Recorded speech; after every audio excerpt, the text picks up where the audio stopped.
Hello, welcome to our community because turning pain into power is sexy. I'm Timmésha Burgess. Thank you for being subscribed here on our community. If you're subscribed here, then it's obvious that I'm sharing information with you that speaks to you on a deeper level, and I'm happy to know it. For those of you who are not subscribed here, what the hell are you waiting for? Go ahead, click that subscribe button right now so you can be updated every time I post some new content. You're not going to want to miss this. This video is about the difference between sex education and sexuality education. The difference between sex and sexuality. Now, I'm sharing this because I have had a couple of experiences just in networking and being in certain rooms or meeting certain folks for the first time, or people who get a chance to meet me for the first time, who are curious about my work in sexuality education and sensuality education. Now, this is fiery topics, right? This is where I dive deep. This is where I am transparent about my own experiences and why I bring them to the forefront for those of you who this information is meant for, why I take the knowledge that I've gained on my own journey and helping those who feel I have some insight in which could help them navigate their lives and navigate their process of personal development. So here's an experience I'm going to share with you.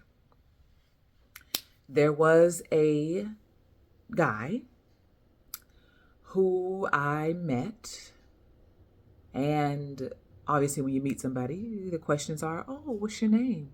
Oh, where you from? Oh, where your parents from? Where your cousin from? Okay, all those questions. And then we carry it to a phone conversation, right? We exchange information, we carry it to the phone conversation. And the next question was, what do you do? And I said, I teach sexuality. I'm a sexuality and sensuality educator. I help women and girls through personal development, processes of personal development. But before I got to the processes of personal development and how my work is geared towards women and girls who've experienced some sort of sexual trauma, and the work that I do with therapists and counselors and advocates who work with girls who've survived some sort of sexual trauma, before I even got into all of that, I said, I'm a sexuality educator. And instead of him asking me more about what that means, he says, so that means you're a prostitute.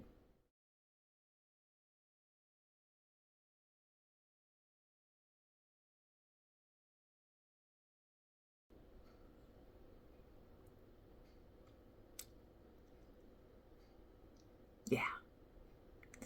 Yes, our community. That is what this man said to me.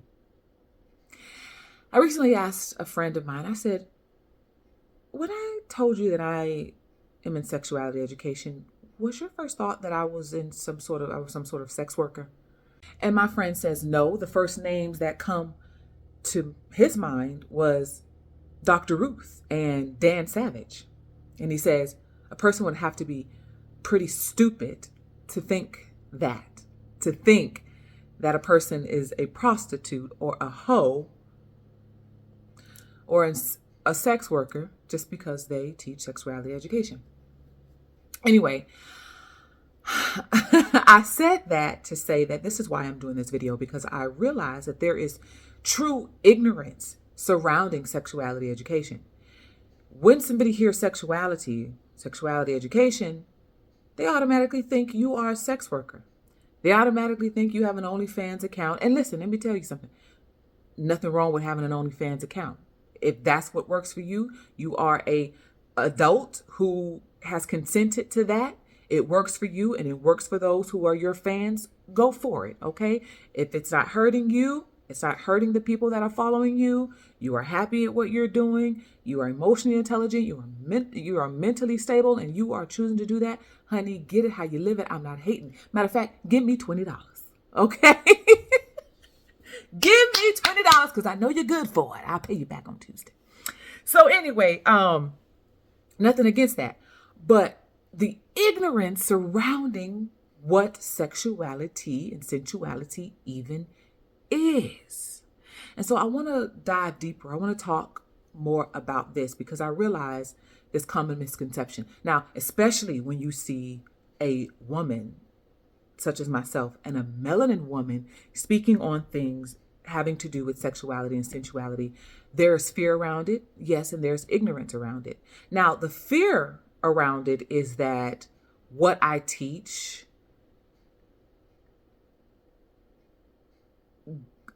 people think that what I teach causes or is telling people to go out and spread it wide and just spread eagle all over the place, right?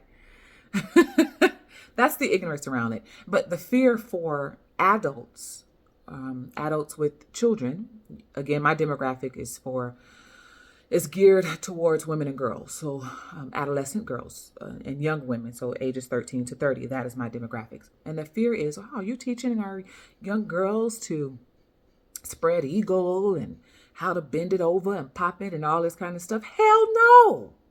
That is what I mean is the fundamental difference between sex education and sexuality education. My work in sexuality is specifically centered around spirituality, personal development, mental health, emotional intelligence. Okay. That is my work in sexuality. There is a categorical difference between sex and sexuality.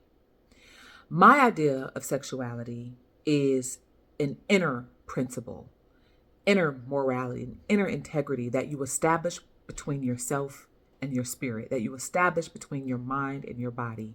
It establishes a mind and body connection for mental health and personal development and overall well-being. Okay.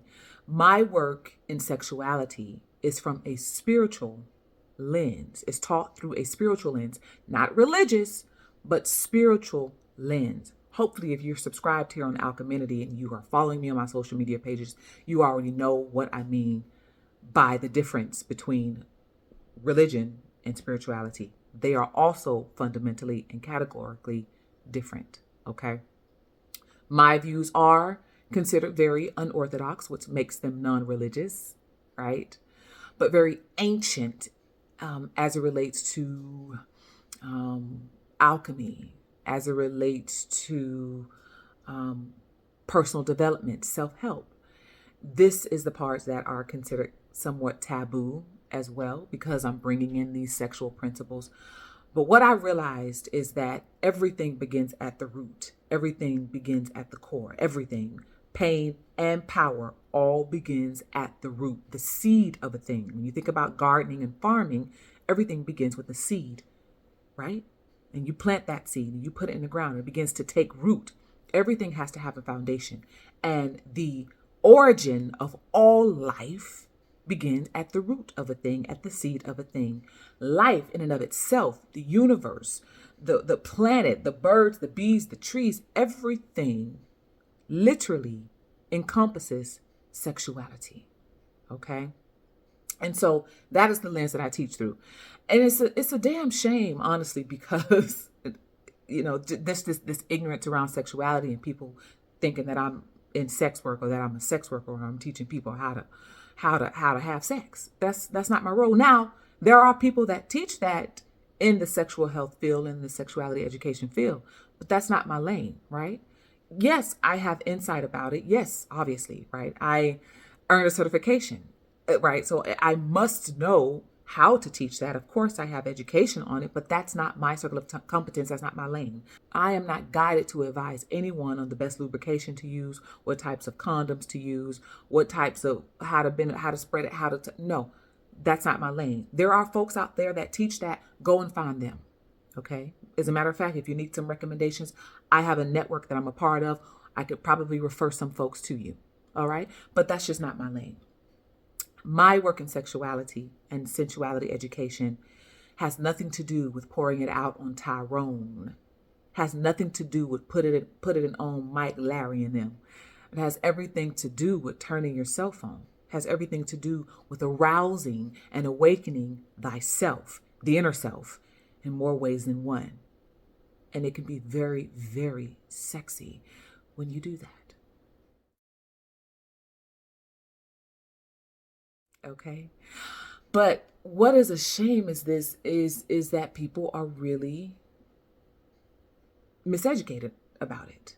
And then folks who are like that guy who said, "Oh, so you're a hooker, you're a prostitute, you're a hoe, you're a sex worker because I said I'm in sexuality education." Once he Googled me, okay, of course I let him have it. Meaning, when I say I let him have it, meaning, let me just clarify some things because I know how social media likes to do things. Letting him have it mean I told him about himself, and I told him he should be a better example of how men should carry themselves and speak to women. I told him even if that were the case, clearly it is not, but even if it were the case, you should set a better example of how you speak. And anyway, he Googled me. He tried to apologize profusely after Googling me, seeing what I do and who I am. Oh, I didn't mean to. God, I was disgusted, right? Needless to say, blocked. But it's disheartening that the idea of sexuality is so wrapped up in this profane way of living. It's so wrapped up in kinkiness. It's so wrapped up in just sucking and fucking. Honestly, I'm just keep it real. It's so wrapped up in that. And not that there's anything wrong with that as a consenting adult, all right? As an emotionally intelligent, mentally stable, consenting adult. Ain't nothing wrong with it, okay? But that's all people see when they think sexuality. They think it's completely about being promiscuous, okay?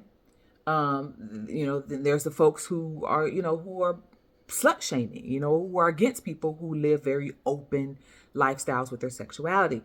Listen, sexuality is an ever-growing, infinite buffet of things you can pick and choose from and put on your plate. It's how I like to say it. And so just because you don't put it on your plate doesn't mean you are against it. It just means you are pro what aligns for and with you, right? The way that I carry myself, I'm very sensual in my energy. I carry a very sexual and sensual energy. And it's always been there. And obviously this has been the work when I talk about the journey that I've taken through the Dark Night of the Soul Odyssey. What I uncovered, right? What I found that was suppressed and depressed in me, what I thought I was suffering from depression, when I thought I was suffering from anxiety, was really the suppression and the depression of my sensual and sexual self. But sensuality and sexuality personified has nothing to do with sex and everything to do with an energy that we carry, that I carry. And this is what I teach. And so how do you activate this energy within you to work for you, to work with you? How do you activate your sensuality and sexuality to develop yourself personally, to develop yourself mentally, to cultivate emotional intelligence?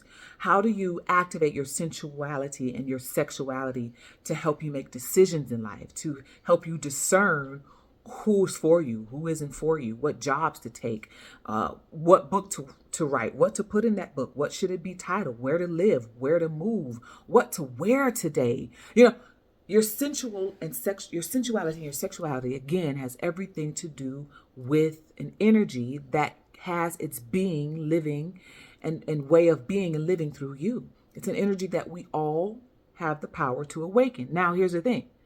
Without the emotional intelligence you need and without the mental health you need, don't be around here activating and turning on the sensual and sexual energy, because you'd be like a child with a loaded fucking gun, right? We can see that happening out in the world. Women who are trying to put it on somebody just to get what they want out of them. Manipulators, narcissistic people, people hurting people because they haven't done the work on or in themselves to wield such a formidable power, right? What I discovered about my sensual and sexual nature, my sensual and sexual self, has to do with ancient philosophies. Sensuality and sexuality is meant to be a healing tool. When I think about sex work, or those who are in sex working industries, I think it's a powerful industry. I really do. I think it serves its purpose and it serves a great need for those who know why they're doing it other than just trying to pay their bills. Okay. When you do some research on history, sex work has always been around. However, in ancient times, sex workers worked in temples. Yes.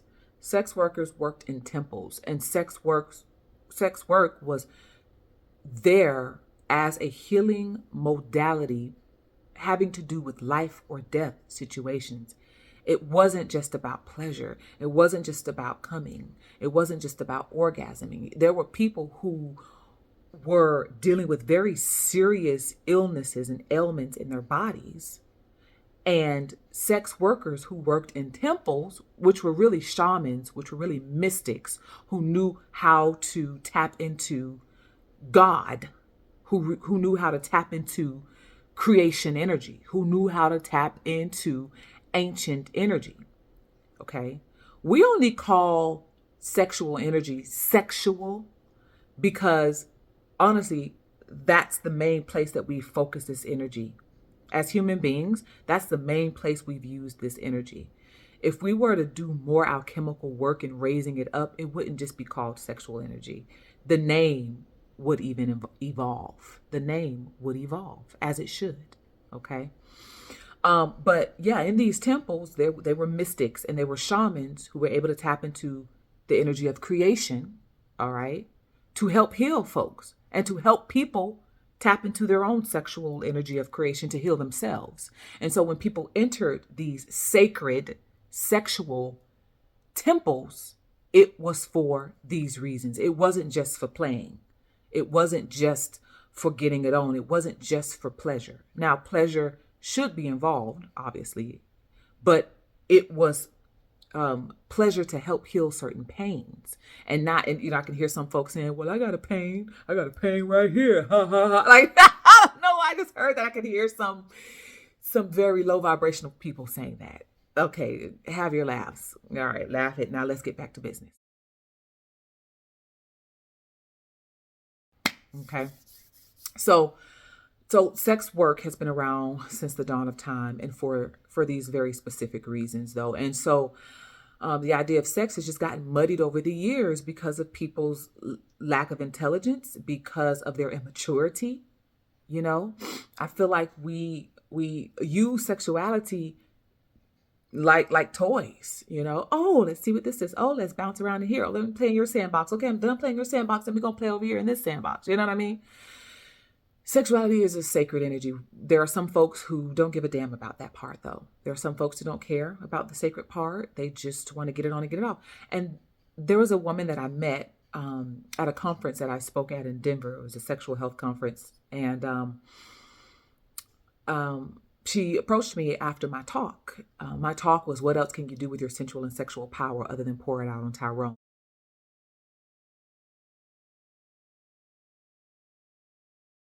I wrote an article about it, wrote a couple articles about it. If you'd like access to those, please visit my Patreon and become a member. There are different levels and different tiers in which you can become a member, and you can have access to 2.1 version, the 1.0 version, and the 2.0 version. Okay. So after my talk, a few women walked up and talked to me and wanted to get some more insight. They bought copies of Activate. If you haven't gotten your copy of Activate, go ahead and get your copy. It's available on Amazon in paperback and ebook. Unorthodox philosophies that explore anxiety, depression, and suicidal thoughts as symptoms of suppressed superpower. So this one woman walks up to me and she says, she discloses with me, and she says, she shares that how she been promiscuous, the majority of her life, how she could just walk into a nightclub and pick up any man and take them home and they would be willing. And she finds now that her energy is not the same, that it's difficult for her now to pick up men the way that she used to, and she doesn't know what has changed. And she was not an unattractive woman. Okay. She looked like she was very fit, she was very much in her masculine energy, very, very much in her masculine energy.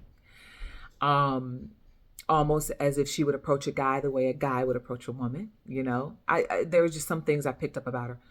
But I shared with her that because I told her, I said, because you're pouring out more than you are investing back into yourself, if that makes sense. Nothing wrong with pouring out, right? But typically when we outpour something, okay, typically would we spend money, right? Typically we are spending money because we want something back, right? It's an investment. I'm spending or investing money here at Whole Foods. And I'm doing that because I care about high vibrational quality foods. I'm investing it here at this farmer's market because I care about high quality foods to put into my body, right? Typically, when you're putting out money, you want something in return, something that serves you in return and serves you well. And what I shared with her is you are outputting and investing out and receiving no ROI. There is no return on your investment. So you're pouring out more than you're getting back. And so if you're consistently and constantly pouring out, you have nothing left for yourself. There is nothing else to draw upon. There's nothing else there's no more juice for you to be able to magnetize, right? Your light is dimmer. Your skin is more dull. Your eyes aren't as sparkly and as bright because what you're doing is offsetting your God power and your energy into and onto other folks, as opposed to activating it within yourself, letting it expand out into your limbs, into your toes, letting it radiate through your eyes so that your eyes glisten and that they glow. Instead, you're pouring it out and your cup is empty. There's no one pouring it back, right? They're getting it. They're taking it. They're absorbing everything that you are, but you're getting nothing back in return. Of course, you're not attracting as the way that you used to because your light is not on, right? It's kind of like a moth to a flame burned by the fire. Woo! My love is blind. Can't you see my desire? That's the way love goes. Dum, dum, dum, dum, dum, dum, dum. Hey! Dum, dum, dum, dum, dum, dum. Woo! Dum, dum, dum, dum, dum, dum, dum. Like a moth to a flame.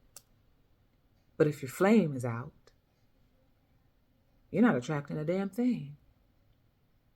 So that resonated with her. After I spoke with her, she bought a copy of the book. This information is in the book. You should get your copy.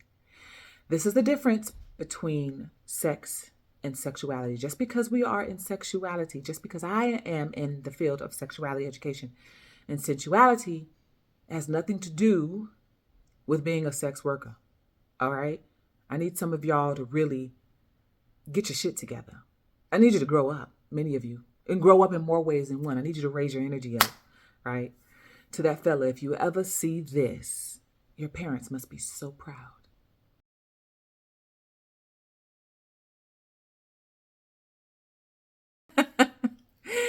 Anyway, that's it. I think that's all I want to share. One more point. When I mentioned how taking the dark night of the soul journey for myself and activating and unleashing my suppressed sensual self and sexual self, I realized I was hiding these parts of myself because they're considered inappropriate or taboo.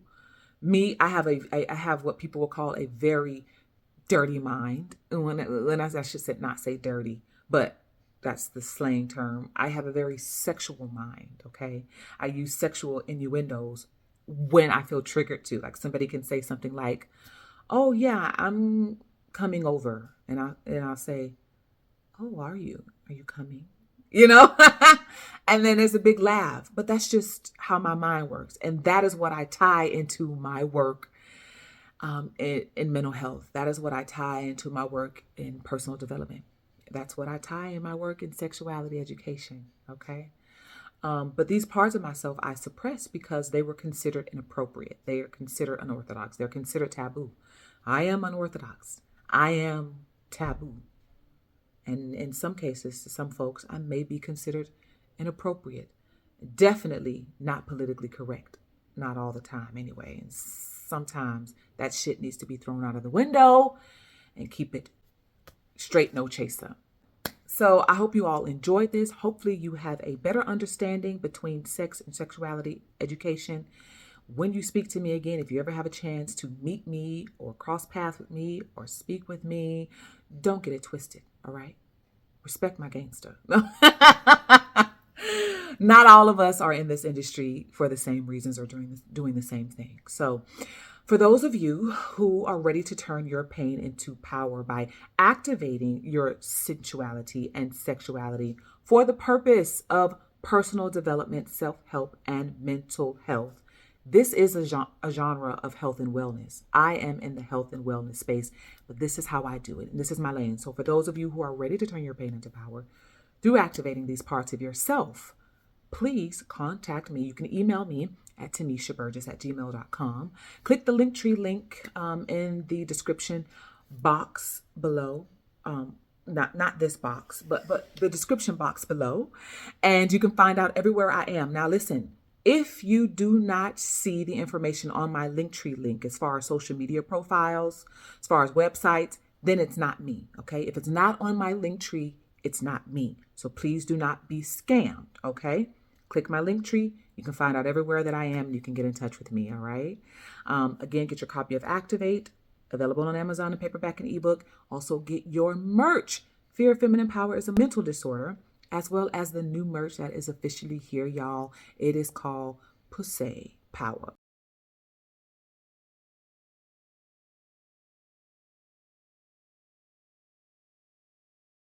POOSE Power. It's time to redefine what we believe pussy power really is. It has nothing to do with putting it on Tyrone, but everything to do with activating your kundalini, your divine femininity, your divine masculinity, for the purpose of healing, uniting, bridging together yourself inside and the world around you. I'll see y'all on the next cast. Ciao for now.